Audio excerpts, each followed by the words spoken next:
Students, हम ये दोनों कर रहे थे और इन दोनों का ये दोनों हम कर चुके थे, यौगिक योग रूढ़, देशज विदेशज। आज हम तत्सम और तद्भव शब्द और शब्द और पद में अंतर देखेंगे। तो तत्सम और तद्भव शब्दों में जो अंतर है वो यहाँ पे देख लीजिए। पेज नंबर है 25 में आपको दिखेगा तत्सम शब्द।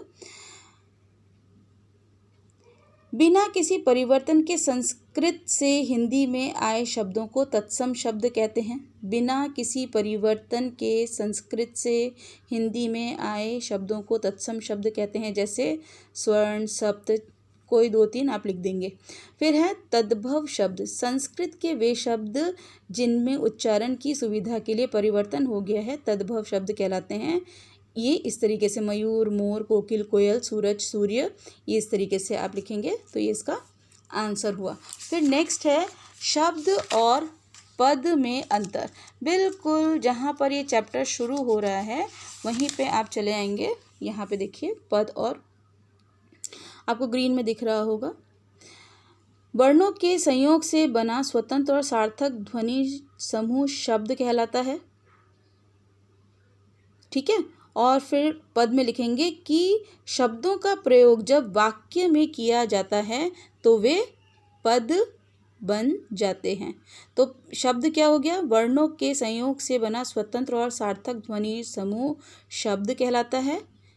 और पद में लिखेंगे शब्दों का प्रयोग जब वाक्य में किया जाता है तो वे पद बन जाते हैं, क्योंकि वे व्याकरणिक नियमों से बंधे होते हैं, है ना। व्याकरणिक नियमों से बंधे होते हैं मतलब शुद्ध रूप में हमें उनको बोला जाना ज़रूरी होता है। तो यहाँ पे मैंने आपको सारे क्वेश्चन आंसर्स करवा दिए हैं।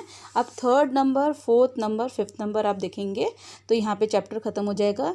फिर है बॉक्स में से शब्द पहचान कर सही जगह लिखना है। रूढ़, यौगिक, योग रूढ़ मैंने बिल्कुल इसी तरीके से लिखा है, आपको दिख रहा होगा। रूढ़ में पेड़, शेर, पुस्तक, दीवार, करेला।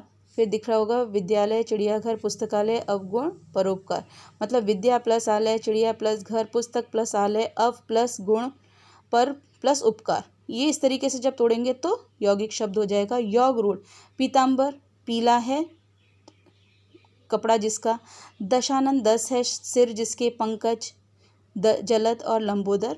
तो ये है इस तरीके से आपको, मतलब इनके अलग अलग आपको, पीताम्बर किसका है, श्री कृष्ण, दशानन रावण, पंकज हो गया कमल, ये भी हो गया कमल, और ये है गणेश जी। ठीक है। फिर उसके बाद है 4th नंबर, टिक और क्रॉस करना है। शब्द और पद में कोई अंतर नहीं होता है, क्रॉस। एक दूसरे का उल्टा अर्थ बताने वाले शब्द, विलोम शब्द, बिल्कुल सही। विदेशी शब्द अपने मूल अर्थ में हिंदी में आए हैं, बिल्कुल सही। झुग्गी एक तत्सम शब्द है, क्रॉस। चाय एक चीनी शब्द है, टिक।